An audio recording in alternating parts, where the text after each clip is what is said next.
If you've ever wanted to start a breathing practice or a pranayama practice, I'm going to show you how to start that. The key here for practicing pranayama is consistency.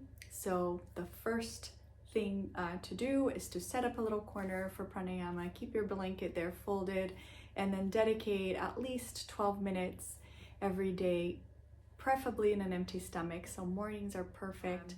Let's get started. So first, I like to use these blankets. So any cotton stable blanket is perfect.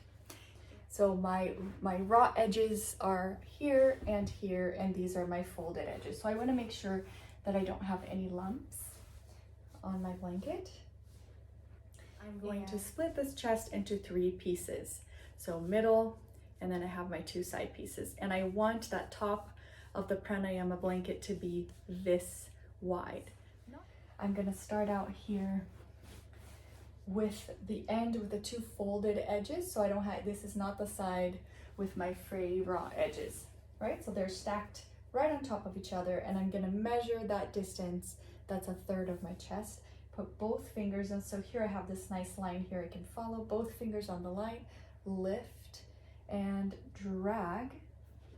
And I drag it just enough so that I have a little bit of a lip here, because I'm going to start forming a little pyramid shape here. Then I do the same thing. I grab this and I pull it back. All right, pyramid shape.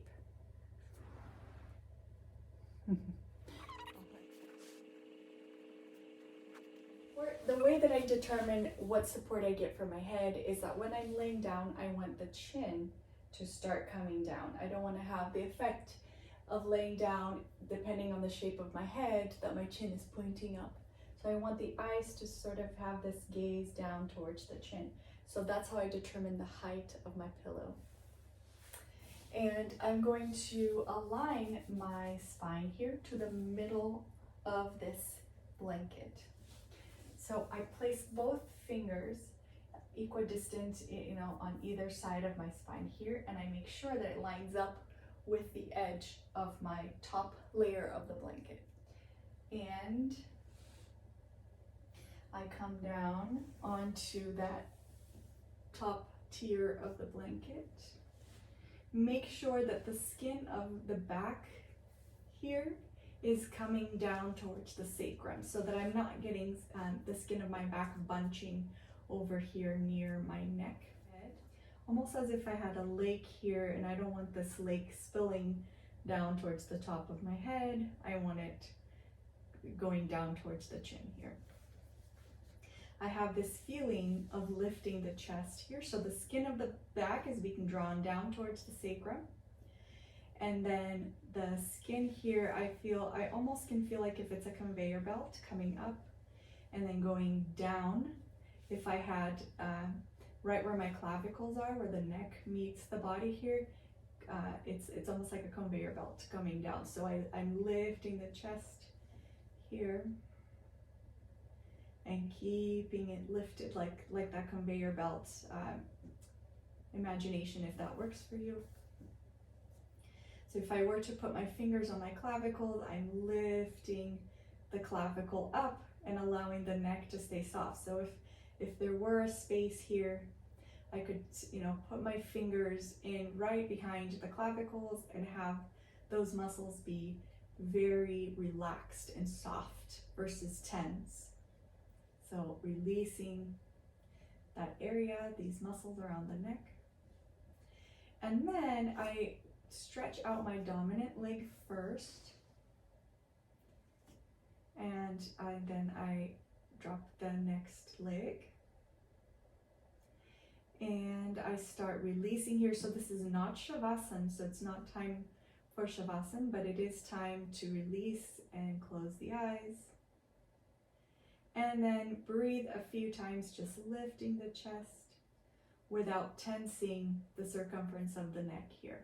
So in this practice, that's all we'll do. We'll just take a few minutes to breathe. And then inhale, watching that area, the circumference of the neck, and keeping it soft.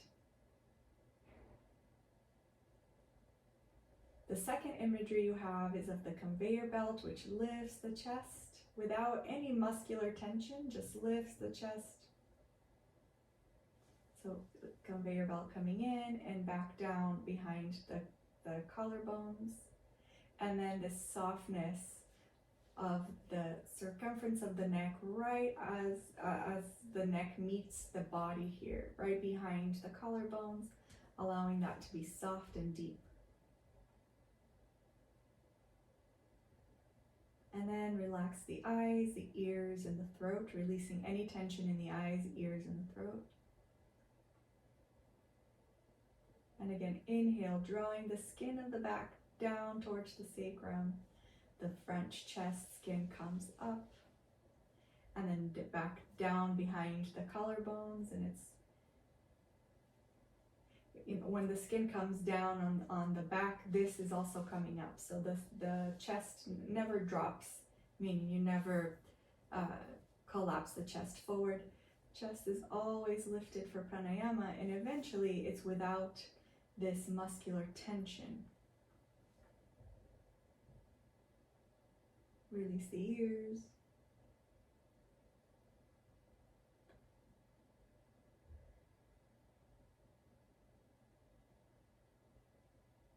And allow the support to bring the back body towards the front body.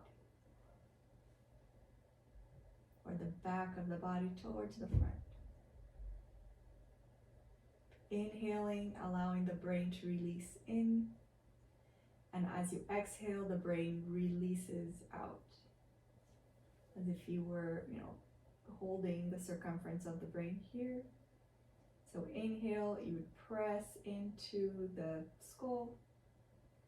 Exhale, release the hands a little bit. And start discovering that movement of the brain, softness of the neck, and conveyor belt here in the front.